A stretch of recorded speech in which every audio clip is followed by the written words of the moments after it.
اللهم صل على سيدنا محمد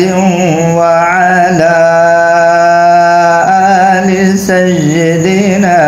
محمد صلاة تنجينا بها من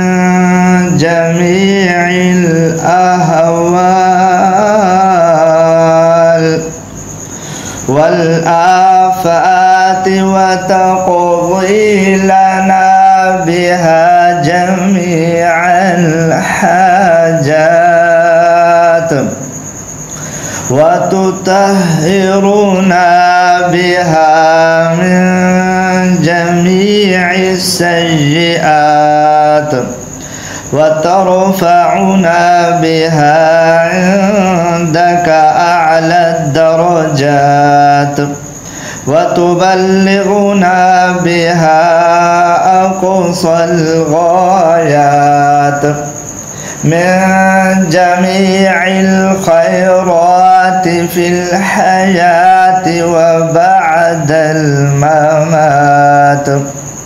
إنك مجيب الدعوات ورافع الدرجات ويا قاضي الحاجات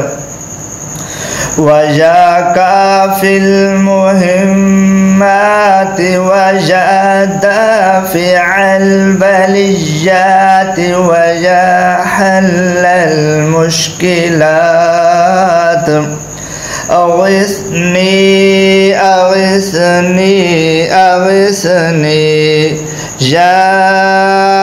إلهي إنك على كل شيء قدير.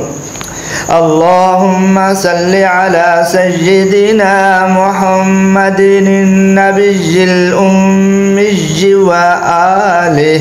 وبارك وسلم.